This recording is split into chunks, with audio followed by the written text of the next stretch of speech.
Known by several names over the years, the Kentucky National Guard is among the oldest military organizations in the United States.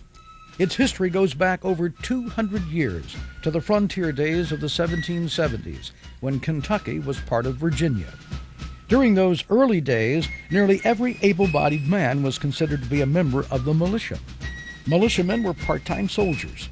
They were farmers, merchants, or tradesmen who took up arms in emergencies. There were plenty of emergencies. The Indians saw the new Kentucky settlements as the beginning of an invasion of their priceless hunting grounds. They responded with violence. Kentuckians and the Indians fought each other off and on for nearly 50 years. The Indians sent fast-moving raiding parties into Kentucky from their villages north of the Ohio River. They burned homes and crops, slaughtered livestock, and killed or kidnapped settlers. The opening of Kentucky to settlement happened at about the same time the American Revolution began. Kentucky became a battlefield in that war. The British, who also opposed the movement of settlers into Kentucky, gave the Indians weapons and other supplies and leadership. Sometimes their soldiers joined the Indians on raids into Kentucky. Kentuckians responded by fortifying their settlements and by organizing militia companies that could be called into action quickly. Often they conducted their own raids against Indian towns. George Rogers Clark provided the Kentucky militia with leadership and strategic vision. He obtained gunpowder and soldiers from Virginia and took the fight to the British and Indians. He captured Vincennes and other British strongholds in the Old Northwest. His patrols along the Ohio River with men on horseback and in boats helped protect Kentucky settlements from British and Indian attacks. But nothing could protect Kentucky completely, as the last bloody episode of the war in Kentucky showed. In 1782, a force of about 360 Indians and Canadians loyal to Britain slipped into Kentucky. They attacked the fort at Bryan Station near Lexington. Unable to capture the fort, they headed back north. A pursuing force of Kentuckians walked into their ambush at Blue Licks. In this battle, about 66 Kentucky militiamen were killed. The battle had no influence on the outcome of the war, which ended in 1783 with independence for the former British colonies. That first generation of Kentuckians built a reputation for Kentuckians as natural fighters. Men like Daniel Boone, James Harrod, and Simon Kenton gained international fame as officers in the Kentucky militia. The long, deadly, accurate rifles carried by these men later came to be known as Kentucky rifles, partly because of the exploits of Kentucky militiamen. Later, generals of Kentuckians tried to live up to this combative image, not always with success. Neither the end of the Revolution nor the achievement of Kentucky statehood separate from Virginia in 1792 brought lasting peace to Kentucky. The British remained in place near the Canadian border and continued to support the Indians in their opposition to American growth between the Appalachians and the Mississippi River. The new United States government sent several expeditions, which included many Kentucky militiamen against the Indians. Troops, led by Generals Harmer and St. Clair, met with disastrous defeats. Better trained forces won important victories at the Battle of Fallen Timbers in 1794 and the Battle of Tippecanoe in 1811. In 1812, the United States again went to war with Great Britain. Kentuckians supported the war, hoping to defeat the Indians once and for all, and to take Canada away from the British. The war began with tragedy for Kentucky. Overconfident but unprepared militiamen took part in the loss at the Battle of the River Raisin in what is now southern Michigan early in 1813. The British allowed their Indian allies to kill many of the wounded and captured Kentuckians after the battle had ended. Outraged Kentuckians made "Remember the Raisin" their battle cry for the rest of the war. Kentucky's most important victory came in October 1813. An American army defeated a British and Indian force beside the River Thames in Canada. Colonel Richard M. Johnson's regiment of Kentucky Mounted Riflemen charged through the enemy lines. The great Shawnee Indian leader, Tecumseh, who had attempted to unite many tribes against the Americans, was killed. This battle finally ended forever the Indian threat to Kentucky, but the goal of conquering Canada was not achieved. The war's most famous battle lay ahead, The Battle of New Orleans was fought in January 1815 after the treaty ending the War of 1812 had been signed, but before word of it reached the armies. Kentucky sent about 2,500 men to assist with General Andrew Jackson's defense of the city. Only about half of them had guns, but those who were armed played a critical role in stopping the British invasion force. In one of the American military history's most one-sided victories, the Americans killed or wounded over 2,000 British soldiers while losing only 13 killed and 58 wounded. Peace with Great Britain and the end of the Indian peril brought change to the Kentucky militia. Ever since Kentucky became a state, it had, like other states, maintained an enrolled militia system. This required nearly every man to sign up for militia service, provide himself with a weapon, and attend periodic training sessions called musters. With no serious enemies in view, most Kentuckians paid little attention to the enrolled militia. Musters, when held at all, became social gatherings that featured more drinking than drilling. Laws which required participation in the militia were not enforced. A new type of militia, the volunteer militia, became popular. Men interested in part-time military service formed the volunteer militia companies. Often the social elite in their communities, volunteer militiamen purchased stylish, expensive uniforms. They competed with other companies for snappy performance of the complicated maneuvers of the 19th century tactics. Unable to rely upon the enrolled militia, Kentucky and other states called upon volunteers to fill the regiments of soldiers required of the states by the federal government during crises.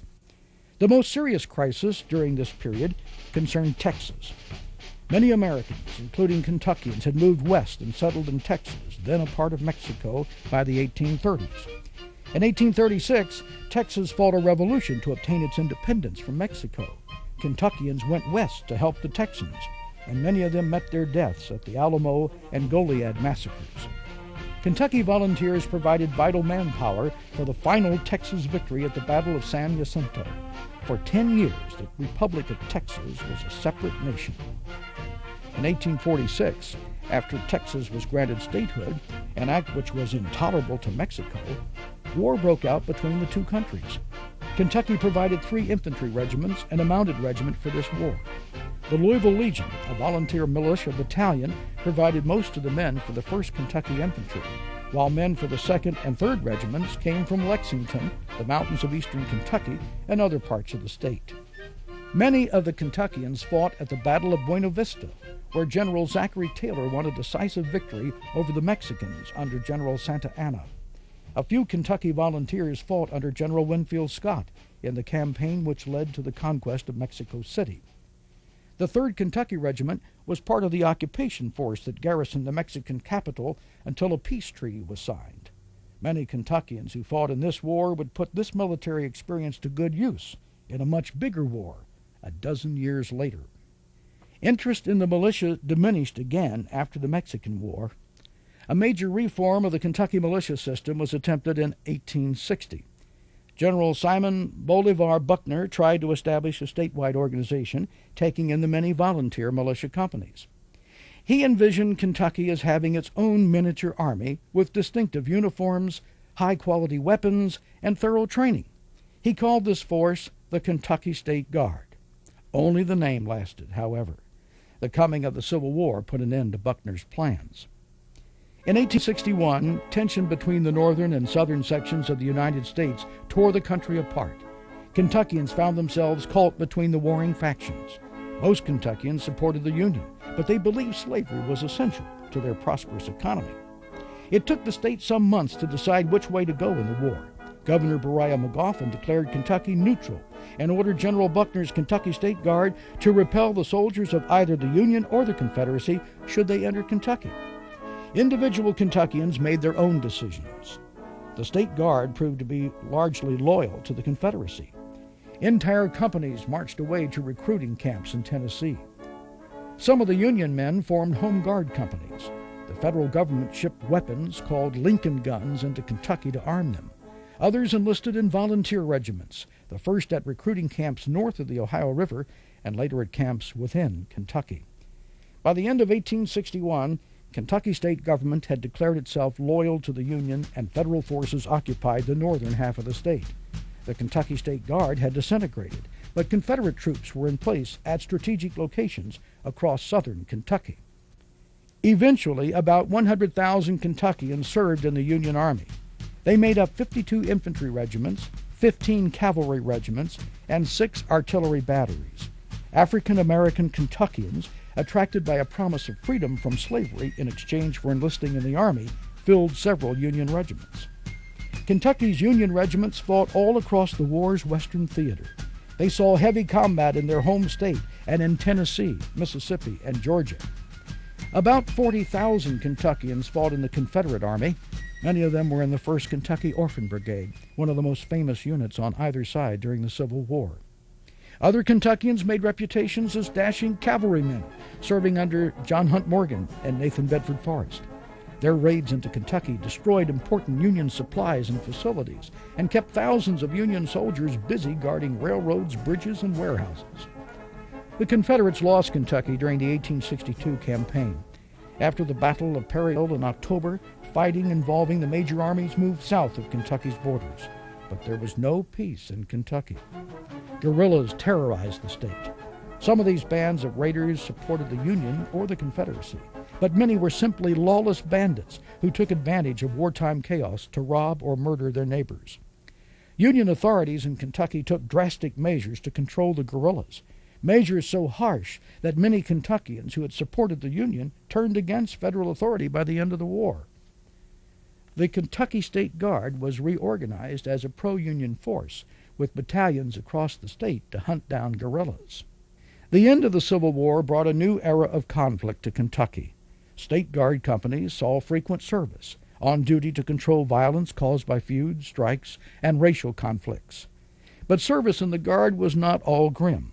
Units again dressed up in elaborate uniforms and took part in drill competitions and social events. War came again in 1898. This time, American troops and sailors fought the Spanish and gained an overseas empire for the United States. The Kentucky State Guard provided 3 infantry regiments and a cavalry regiment. Only the 1st Kentucky Infantry Regiment reached the combat zone in Puerto Rico during this short war, and hostilities ended before they actually went into battle. Most of the Kentucky Guardsmen spent the war in training camps fighting disease and shortages of supplies. In 1900, Kentuckians almost fought their own miniature civil war, a bitter dispute over the 1899 election for governor. Democratic candidate William Goebel was shot, sworn in as governor, and then died. The Republican incumbents refused to allow the Democrats into state buildings. Both sides called out the State Guard. For a while, pro-Republican guardsmen faced pro-Democrat guardsmen on the streets of Frankfort. The courts found a peaceful solution to the crisis, and the guardsmen went home without firing a shot. During the early years of the 20th century, State Guard troops served as peacekeepers in the so-called Black Patch War in western Kentucky. Tobacco farmers resorted to violence in the struggle against monopolistic tobacco companies. The Kentucky State Guard became the Kentucky National Guard in 1912, when a new federal law regulating the militia came into effect. The new system set training standards for state units and established more efficient procedures for mobilizing the Guard into federal service. The procedures were tested in 1916, when violence from the revolution going on in Mexico spilled across the border. Nearly all the Kentucky National Guard joined units from many other states on patrol along the Mexican border. For the first time, Kentucky troops used trucks and machine guns on active duty. Guardsmen returned from Texas in 1917, just in time to be mustered into federal service for duty in World War I. Kentucky units were attached to the 38th Cyclone Division, newly organized at Camp Shelby, Mississippi. Unit titles and functions changed to fit the federal system and meet the needs of modern warfare. The 1st Kentucky Infantry became the 138th Field Artillery, and the 2nd Kentucky became the 149th Infantry. After lengthy training, men of the 38th Division went to France to serve as replacements in other units. The division never fought as a single organization, and Kentucky units soon lost their state identity. 7,518 National Guardsmen from Kentucky served in World War I. 890 Kentuckians died in the war. Americans believed that victory in World War I ensured a lasting peace. National Guard budgets were small in the 1920s and 1930s. Little could be done to modernize the Guard, although by the late 1930s the Kentucky National Guard did have its own tank company. A new mounted unit, the 123rd Cavalry Regiment, was formed as well. Guardsmen saw frequent duty near their homes. They helped victims of the Great Flood of 1937, controlled labor strikes in the coal fields, and attended annual summer training camps. Peace, in fact, did not last very long. In 1939, Europe was engulfed in another war, and Japan had invaded China. Mounting tensions between the United States and Germany and Japan made American entry into the war appear inevitable. Early in 1941, the Kentucky National Guard was mobilized. Kentuckians joined citizen soldiers from other states in training camps and on maneuvers. Many Kentucky units were again assigned to the 38th Infantry Division. Kentucky's 38th Tank Company went to the Philippine Islands as the Japanese invaders came. After a long defense of the Bataan Peninsula and Corregidor Island, the American and Philippine defenders were overwhelmed. The Japanese force captured survivors to endure the grueling Bataan Death March and years of mistreatment in prisoner of war camps. Of the 67 Kentucky tankers captured, only 37 came home after the war. Kentucky National Guardsmen returned to the Philippines in 1944. The 38th Division cleared entrenched Japanese troops from the mountainous terrain of Luzon Island. Fighting was especially heavy in the Zigzag Pass, where an assault by the 149th Infantry, supported by the 138th Field Artillery, finally won a hard 19-day battle. The 38th Division earned the title Avengers of Bataan. Other Kentucky National Guard units fought in the European theater. The 103rd and 106th Anti-Aircraft Artillery Battalions, formerly a cavalry unit, fought from North Africa through France and Germany into Czechoslovakia. After the victory in World War II, the Kentucky National Guard had to face a new world, one threatened by nuclear weapons and split by a Cold War between democratic and communistic countries. In 1947, an important addition was made to the Kentucky Guard with the formation of the Kentucky Air National Guard. The Air Guard's pilots have flown F-51, F-84, and F-86 fighters, RB-57, RF-101 Voodoo, and RF-4 Phantom reconnaissance planes, C-130 Hercules transports, and other aircraft on missions all over the world. The Cold War turned hot in 1950 when the Army of Communist North Korea invaded South Korea. Early in 1951, the Kentucky National Guard's 623rd Field Artillery Battalion was sent to Korea. From an advanced position in the Mungdangni Valley, the battalion fired its 155mm howitzers in support of the American 10th Corps and the 1st Korean Division. Other Cold War crises also required mobilization of Kentucky Guard units. The 123rd Armor and other units were activated during the Berlin crisis of 1961. Air Guard photo recon planes flew over Korea during the USS Pueblo seizure incident in 1968. In 1968, the 2nd Battalion of the 138th Artillery went to Vietnam. From hilltop positions such as Firebase Bastogne, Tomahawk Hill, and Hamburger Hill, the Kentucky gunners supported troops of the 101st Airborne Division, a regular Army unit normally based at Fort Campbell, Kentucky. The battalion's C Battery lost 9 men killed and 32 wounded when North Vietnamese troops overran Firebase Tomahawk on June 19, 1969. Through the decades after World War II, members of the Kentucky National Guard took on many challenging jobs in their home state. They guarded property and helped repair damage after a wave of tornadoes struck Kentucky in April 1974. They patrolled the campus of the University of Kentucky during protests against the Vietnam War. They controlled riots on the streets of Louisville, tried to keep the peace during strikes. They now also help in the fight to control the illegal production of marijuana in the state. And all the while, they train to be ready on short notice in case of a national emergency. Such an emergency came in 1990 when Iraq invaded Kuwait. Over 1,290 members of the Kentucky National Guard, men and women, were called up during the Persian Gulf War.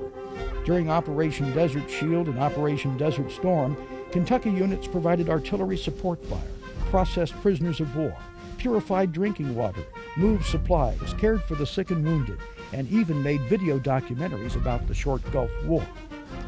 The Kentucky Air Guard's 123rd Tactical Airlift Wing made significant contributions toward the United States Air Force's ability to move people, equipment, and material around the globe during the Gulf War.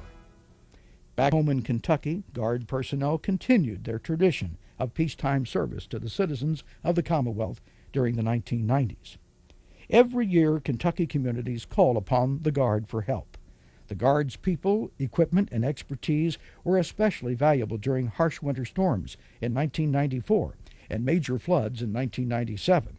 Guard involvement helped ensure smooth operations at the Kentucky Derby, the Bluegrass State Games, and the Kentucky Special Olympics.